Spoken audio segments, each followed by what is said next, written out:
100%. Body, mind, spirit, soul. So let's just together breathe in. Let's take a beautiful, long, deep, conscious breath.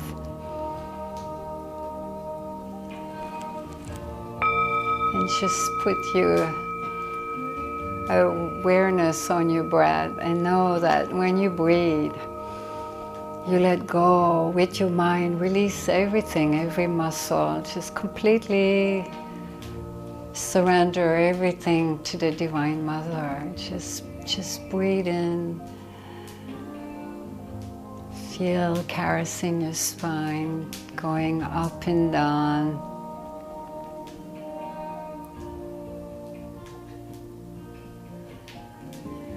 And together,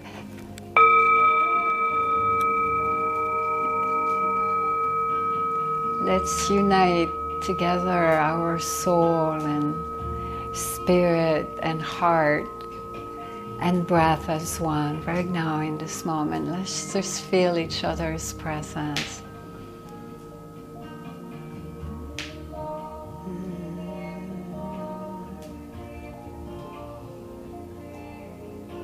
And ultimately there's only one presence.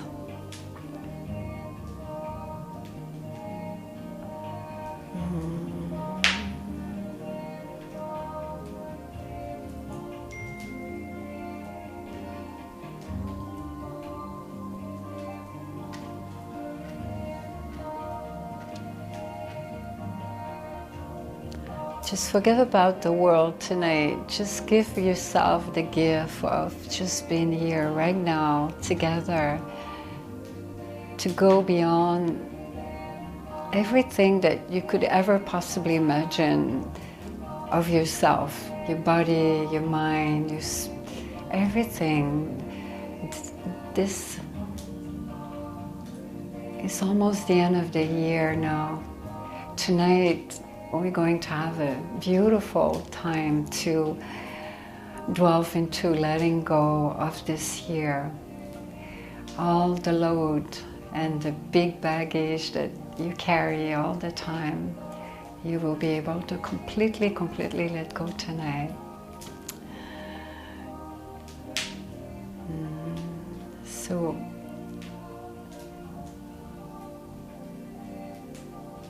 one more last breath. See, when you breathe in, just feel the prana, the life force energy caressing your spine.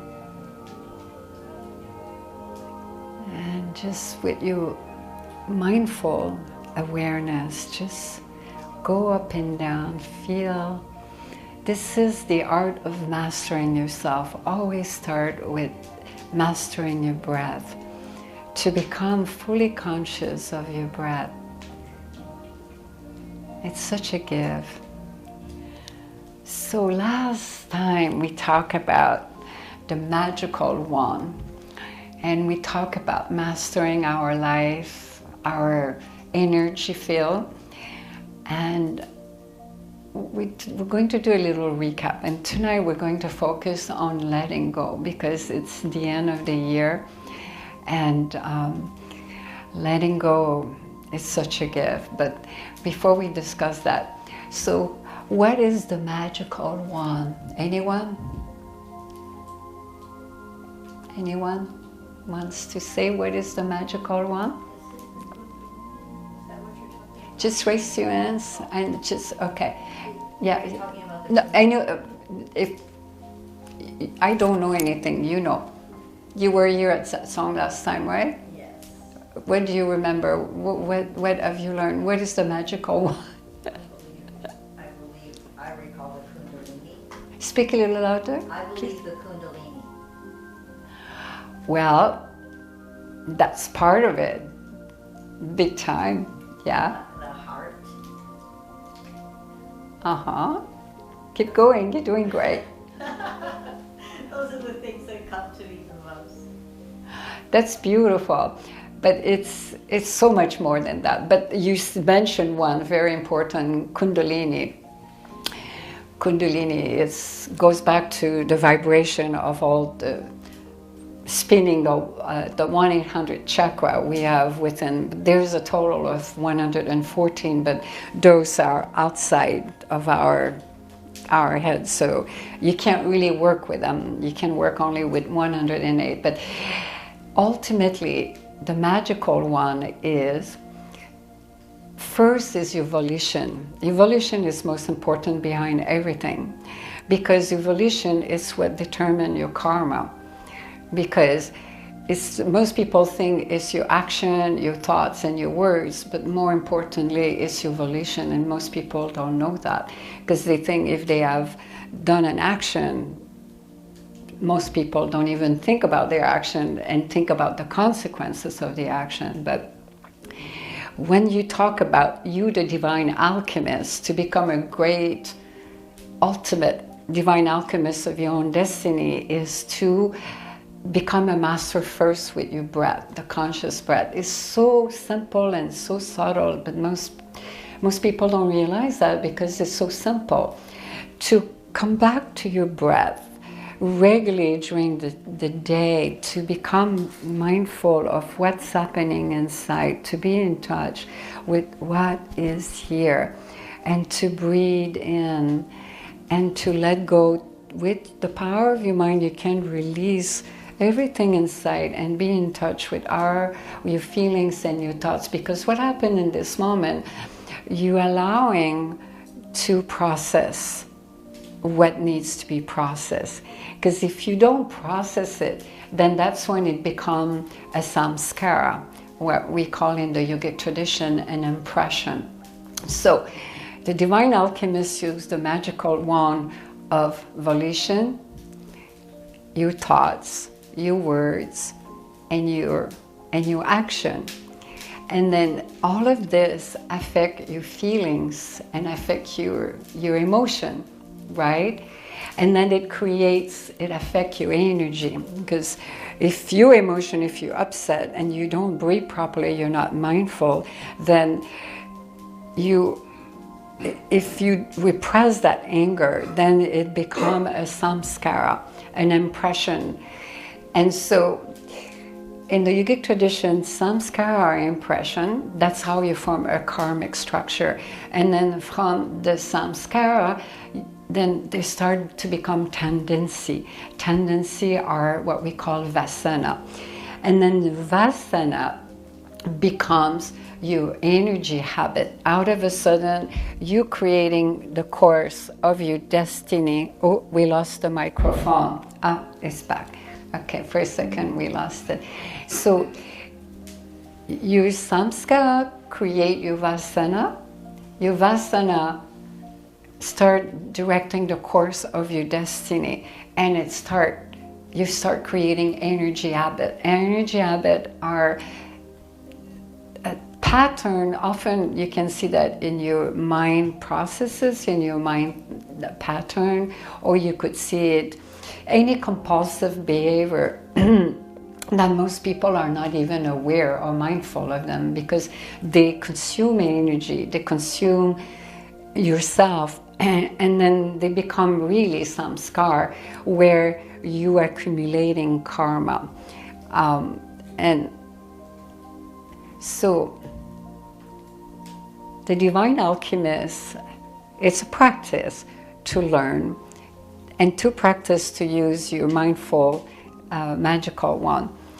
And we talked last time at the satsang, there's two different ways that I have gained tremendous insight and realization through my own self realization, that because of being with so many fantastic masters, and in this lifetime, and been on that path for so many lifetimes.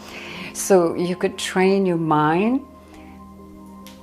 and that can be done the best way. And I won't go into all the tools because this is a whole program, but I'll give you a few tools, very important tool, which first was the mindful breath. And then there is the other side we talked about, was to do sadhana. with Kriya, powerful Kriya, that clear, help purify through kundalini ascension, where you can learn how to spin your chakra, your full subtle body, and then to do meditation, to be in meditation. And there are many forms of meditation. So when you combine the two together, they're very empowering. A lot of people don't realize that mindful practices can be very, very powerful to bring yourself back into the moment, to be really zen.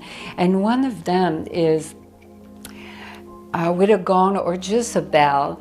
I learned that from Thich Nhat Hanh, the great Zen master, and I love it because it's so simple, and yet it's so, you train yourself like a dog in a way. It's like, I don't do it anymore, but because it's not necessary, but you can't stop during the day. Anytime you hear a bell or even the phone ringing, it's the bell of mindfulness. You say, oh, it's time to close your eyes and go back to my breath. So you associate this with the relaxation of the pleasure. It's very pleasurable, your breath, you know, when you really fully embrace your breath. And then you could have an altar in your home, or you could have little bell around your house, or even with your phone you could have a reminder on your cellular or on your computer. And I remember when I was in France one time, you know, you hear a lot of the bell from the church.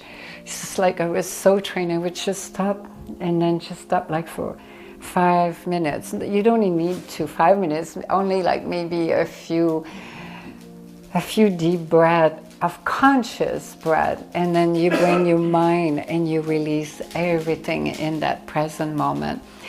And the resonance of the gong also is so delicious, you know. When you train and you bring yourself in that moment, is so subtle and yet so powerful. And combine that with sadhana. Sadhana means spiritual practices. And like I said, the Kriya, in particular Kriya, like Siddha Satchidananda, is really subtle but powerful in helping kundalini. And you're familiar with kundalini, right? Are you? Because, okay, I'm not sure. Kundalini in the yogic tradition is like Shakti. It means primordial energy. Every human beings have within their own subtle body, at the base root of the perineum, a force, an energy. It's a divine energy. We all have it. And I won't go into all the details of it because we can talk about it for hours, because it's such a phenomenon, and how this ascend and it's awakened, and our kundalini can be awakened, and to purify all the samskara and the vasana, all the karmic structure that you have been accumulating for so many lifetimes. I went through a major kundalini ascension. It was so intense. I won't go into all of it, but I had a lot of mystical experiences, and it's a phenomenon that you see in every religious background, any spiritual tradition. I mean, in China they call it qi, in Japan they call it ki, in Christianity they call it the Holy Spirit. You know, when you go into a trance, I mean, I would go in trance sometime, I would speak in tongue, and really intense. What happened is this divine energy comes and get rid of all what doesn't serve you. And it can be very intense. And I won't go into all the detail, like I said, because then I would have to go into the anatomy of what is the subtle body and all the chakra. And that is in my program, in Becoming the Light Mastery program, and because it's vast. The yogic tradition is so rich, and with spiritual knowledge. But I'm just to give you a glimpse of what it is, and it's a gift from our Creator that most people go through their lifetime not even aware of it, that it's there.